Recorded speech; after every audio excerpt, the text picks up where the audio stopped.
Okay, it's day 2 in our strictly paleo kitchen. Just want to share really fast what we're having tonight. Fajitas, but just done a little bit differently. It's all done on a sheet pan. Basically chicken breast, peppers, onions, some garlic, mix a little bit of oil, and then I just sprinkled like fajita seasoning, or you could use taco seasoning. Just be sure you check the labels on it. Across the top, and baked it for half an hour. With that, you actually can have a tortilla if you want. Just a couple of options for you. An approved tortilla, not just any tortilla. Yes, an approved tortilla. So just here are a few options that you could have. You can have almond flour. Siete makes excellent stuff. You could also have coconut flour tortillas, or you could just eat it in a bowl. You could also have it with cauliflower rice if you wanted, or you could have it over chips, as long as your chips are grain-free. So you can't have a corn chip. But these by Siete Family Foods are actually really tasty. The only ingredients are cassava flour, avocado oil, coconut flour, chia seeds, and sea salt. I think they taste great. Same with guacamole. Again, just check your labels. Our local grocery makes a really delicious guacamole, but I looked on the label and it has dairy in it, so that's out for me. These, just holy guacamole, you see these at a lot of places. They're totally safe. As for salsa, same thing. Really read the labels.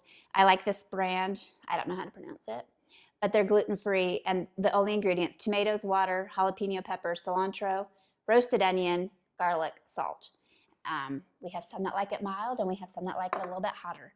So that's what we're having for dinner tonight. It's bound to be tasty. So I just wanted to interject a quick note about this delicious spread that we're about to eat. Eric asked me, he mentioned to me that he didn't know that there was a difference between keto and paleo, so I want to line that out right now.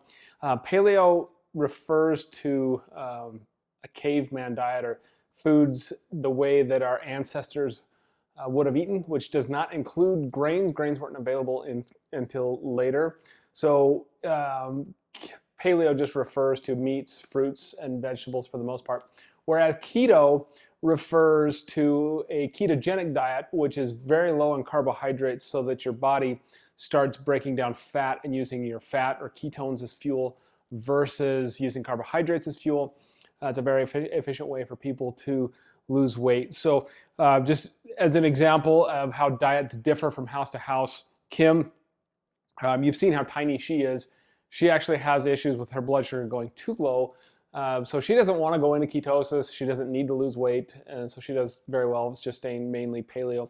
Whereas I need to lose weight and get down. So I will go closer to ketosis.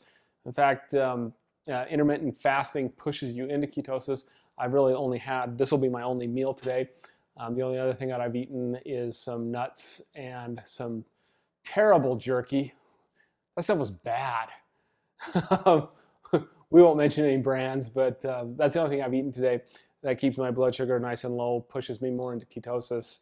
And tonight I'll enjoy this.